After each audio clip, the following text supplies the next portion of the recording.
We are halfway through conference play. The countdown to Boise is on, and this week we get a rematch of the top two teams on both the men's and women's sides. Welcome to This Week in Big Sky Basketball.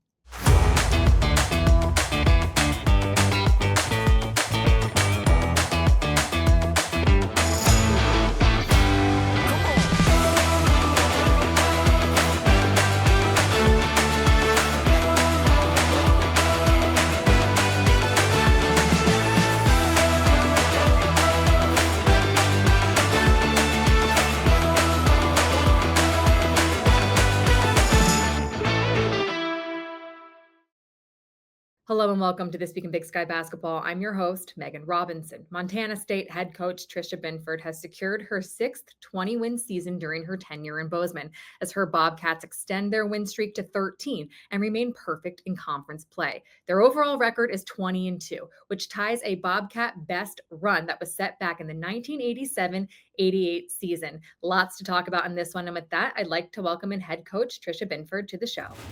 Coach Binford, 13 straight wins, undefeated in conference play. What is allowing you to have such a successful season so far? Well, everything starts with great kids. So putting pieces together, this team's really collectively trying to be champions in their roles and maximizing everybody on the floor, and just love the selflessness of this group right now. When we talked during the preseason, you emphasized the importance of depth. I've talked to several people around the conference, and they're all impressed with the amount of depth you have on your roster. How would you assess the depth in that locker room so far? Yeah, I mean, I honestly I haven't seen this amount of depth ever, and we've really made our philosophy to have 4 to 5 kids in double digits and to utilize our depth. And when we got this group together during the summer, we really were intentional about what does it look like to bring out the best in everybody, because we felt like we could rotate and not lose a beat, and if anything, we definitely gain a spark. Some of your players who were starters last year might be coming off the bench in some games this season, having to adjust to that new role. What does it say about the quality and character of the ladies on your team that they're just willing to put the team first? Yeah, it's hard to do. I'll tell you what, Natalie Picton was the first one when Esme was an option in the portal, and we were going after a recruitment. Natalie wanted to be a part of that visit. And, she had started every game. She also knew we had Dylan Phillip coming back and returning. So she knew it was going to impact her, but at the same time, she wants to be on a successful team. And she has absolutely been a champion in her role and been a tremendous teammate. And Lexi Deedon was our leading scorer when she got hurt. And she knows that we're continuing to work her back to not only physical shape and strength and conditioning. But at the same time, it's just a matter of her continuing to bring on these underclassmen. And it's just been really special to see kids just be great teammates, only really care about just doing a great job as a team. You mentioned Esme Morales. She was, of course, one of the key additions this offseason. After your win over your Sac State, you called her a key ingredient on your roster. What has she brought to the program? Well, so many things. I'm like, where do you start? Where do you finish? Number one, she's a tremendous leader. She just makes everybody else on the floor better. She brings out the best in her teammates. She brings out composure, steadiness. She celebrates her teammates as good as anybody, if not the best. I'm like, she's constantly celebrating everybody. She's somebody you can put the ball in her hands to make the right decision. You can put the ball in her hands at the end of a quarter. This kid continues just to scratch the surface. She's going to be playing a long time beyond the season. Looking ahead to Thursday's matchup, it is a rematch with NAU, top two teams in the Big Sky standings. What challenges did the Lumberjacks present in your first meeting? Well, offensively, they can score from everywhere. This is a very, very high octane offense. Obviously, their point guard makes them go. She really is speedy. She's fast. She's playing at an incredible level right now. You've got Glancy owning the paint for them. You've got shooters all over the place and drivers. They just do a really great job of spreading the floor and playing a high-paced game. And then on the defensive end, they're going to change up and give you different looks that you've got to be able to find efficient and great shots. And, Lori's just done a tremendous job over there that constantly every single year, you know, you're going to have your hands full of just trying to get stops. What will be the key to slowing them down offensively and getting the season sweep over the Lumberjacks? Well, I think everything starts, you know, on our shot. As far as if we don't get the shot, how are we going to defend them as they come into that first 10 seconds? I think they're just so dangerous, and we certainly saw that in the first quarter at their place. And you know, for us, we just need to have a better start to begin with. We had a start that we had to dig ourselves out of a very difficult hole, because they just jumped on us so early in transition. So this team's very dangerous in transition, and then it's doesn't get a lot easier once you get to the half court. Montana is looking for revenge in their rematch with Northern Colorado. Hear from Grizz guard Kai Johnson next. I had wandered for thousands of years. I always had to run and hide. Hey, how's it going? But I think I found a place I can explore the rest of my days. My first photo, Another left. taken in Pocatello, Idaho. Perfect. Your footprint is welcome. Welcome back to This Week in Big Sky Basketball. I'm Megan Robinson, joined now by Montana guard Kai Johnson. Kai, we'll get right into it. The Grizzlies went a perfect 4-0 in your recent 4-game homestand. What's been working for you guys the last few weeks? I think it starts on the defensive end. I think that's our focus every practice, working on defense and making sure we get stops, and then letting our defense ride into our offense and getting in transition. And then if we set up our offense, moving the ball. I think the last 4 games we've been doing a really good job of moving the ball and getting touches. And it doesn't matter who scores; anyone can go off for us any given night. You mentioned your defense. After your win on Saturday, Coach DeCure said that he challenged you guys to have a bigger defensive impact. As a result, you held the Hornets to under 60 points and 37% shooting. What shifted that caused that bigger defensive impact that he was talking about?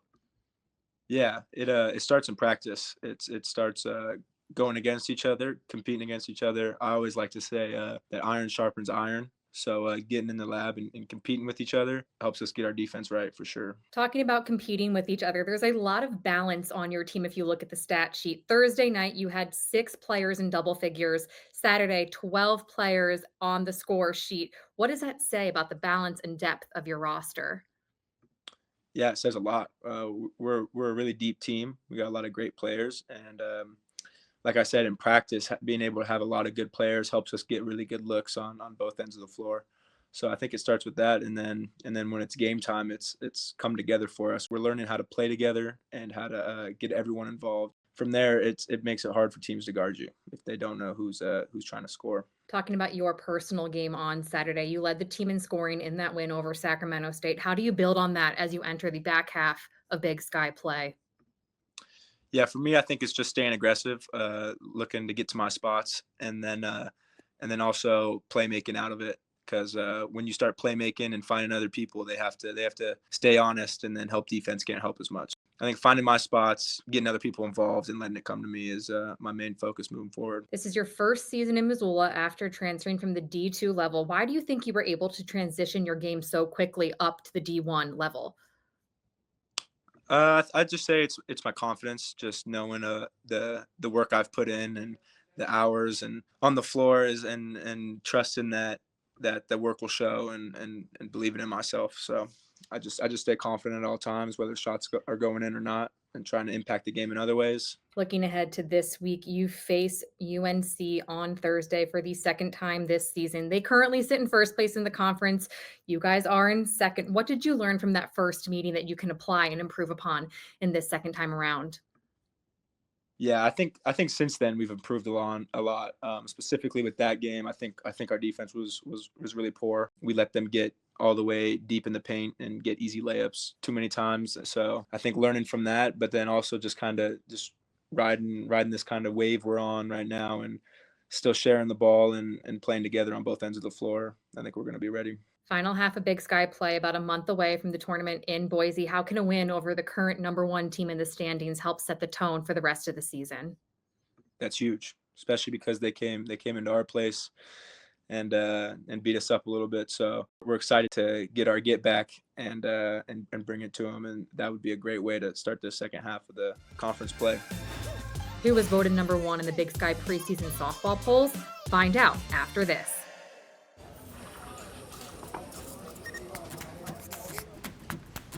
Beautiful.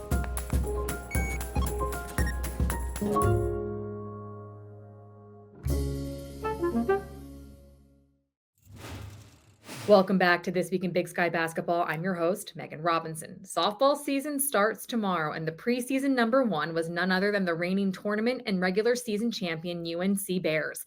Joining me now is head coach of the Bears, Dee Pendleton-Helm. Coach, what does it mean to you that your team was voted the preseason number 1 in the Big Sky? It's definitely, an honor that the coaches set us there, for sure. I mean, I think it's one of those things where, you try to not let your team focus too much on that because everybody in the Big Sky Conference is just really good. And we are in constant battles with each other all the time. And so it is a definite honor. I know in the past few years, we have not had that, right? We have gone from kind of being ranked last to now getting to preseason poll to first, which is truly an honor. But again, we just have to kind of then focus on just one game at a time and see where we're going to be in this conference. It's just a solid conference for softball, and every game matters and every team is good. Last season, you won the Big Sky Championship, both regular season and the tournament, had the opportunity to play in the Stillwater Regional. What did you learn through that regional that you can apply to this upcoming season? Yeah, I think we learned that we can compete against anyone. We had a really good game against Oklahoma State and then really came close to beating Michigan. It just gave us that confidence to go and compete with any team in the country. You have a lot of veteran players from that squad back for this season. How can they help you build on that going forward? Just them having that experience and feeding into our younger players of just what that experience is like.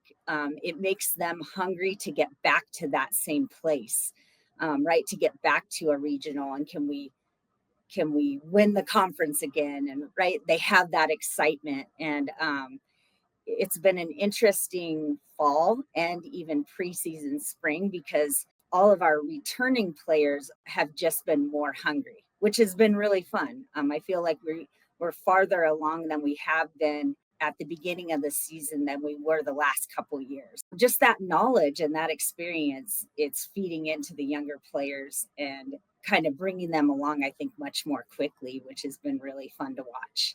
Your season starts February 6th. You head down to Puerto Vallarta. You play teams like Florida State, Oklahoma State, teams that have been in the Women's College World Series the last several seasons. What do you hope to learn about your team through those matchups? We're going into it hard right away, right? So then it will give them that experience of what needs to happen to head into conference. I think we'll find out who's up for the challenge just within our own team. And who wants to, have that, just head-on experience against, we're playing, Florida State ranked 10th in the nation, Oklahoma State ranked 4th. Just hoping it just challenges us to really head in and have a strong season, preseason, and then also in conference. Your team's mission is one heartbeat. Where did that come from? Yeah, it's funny because we actually don't talk about winning very often at all. Kind of just the growth of this team is really, that's the motto, right? Last year, it really was about love and care. I think I kind of feel like I'm on repeat for the last couple of years. We don't talk about winning a lot. We talk about just each other and who we are as a program and what our mission is. And it's been a culture of if they love and care about each other like family and that have that one heartbeat, will they play harder for each other? And I think that's kind of been what has happened over our last few seasons. And they are just maintaining that road, really having one heartbeat together, to play together, to fight together, to just be together, win or lose. Yeah, that's kind of been the motto, and it's just built from there. Coming up, we go inside the big sky with analyst Colter Nuanez. The secret to happiness is discovering your spot. It could be over the mountain or deep beneath the stream, in a quiet place, in a wild place. Life is good, yeah. The question is, where does your spot take you? Pocatello. Life is good here. Welcome back to This Week in Big Sky Basketball. I'm Megan Robinson, joined now by Colter Nuanez, and we're about to go inside the big sky presented by Visit Pocatello. Colter, let's get right to it. Big weekend in Big Sky Basketball. Montana State, Northern Arizona, the women's teams, both have the longest winning streaks in the conference on either side. They face off for a second time Thursday night. What's at stake in this game? Well, how cool is it for Big Sky fans? Thursday, you got 1 versus 2 for both the men and the women, and it's a little bit of a revenge because the home team lost each of these first two. I know we're going to get into Northern Colorado, Montana a little later on, but this should be a really fun matchup on Thursday in Bozeman. Both these teams love to get up and down. Both these teams have great coaches that are sort of point guard oriented coaches, and Tricia Binford at Montana State and Lori Payne at Northern Arizona. And the thing that's so fun too is that if Montana State wins this game, they continue their winning streak, 11-0 in Big Sky play, and they'll have both matchups against the second-best team in their rear view. So, you can never chalk anything up, but you'd have to say that they'd at least have an inside track at maybe running the table. For NAU, if they win, now all of a sudden this thing gets all sorts of chaotic, which would be so fun, because then you'd have a tie atop the league, and it would be tit for tat. Who can beat who can keep it going down the stretch. So either way, I think the result will make it very exciting within the league. We will get to that 1-2 men's matchup in a minute. I want to stick on the women's side really quickly. Idaho in third place in the women's standings. They had a 6-game winning streak, have lost 2 of their last 3 since. What will it take for them to contend with NAU and Montana State as we get towards the postseason and our conference tournament? Well, in terms of just continuing to do what they're doing, it's playing with great energy. I think that Arthur Morera has been one of the great surprises in the league, not even just this year, but that I have really experienced in my 18 years covering Big Sky Conference basketball. John Newley was an institution in the Big Sky Conference, right? He's at Idaho State forever, and then he was at Idaho for a really long time. He led them back into the Big Sky, went to the NCAA tournament, always one of the great tournament coaches. So when they moved on from him, it was not without controversy because he had won so many games and he'd been there for so long. Carrie Amy came in and did a good job, but then that was such a weird situation where she was just a one and done, and then she flips and she goes to South Dakota. And so Morera was kind of like the guy that had to inherit this job. And I think people were wondering, well, how's this interim guy going to do? Well, he's done tremendously well. They brought in as many impact transfers as anybody in the conference. And when I watch them, that's the thing that sets them apart. They play so hard. They play with so much passion and heart. I know they dropped a couple of these in the last week or two, but I do think if they can get back to that, they can certainly be a contender to at least make some noise at Boise, in Boise in March.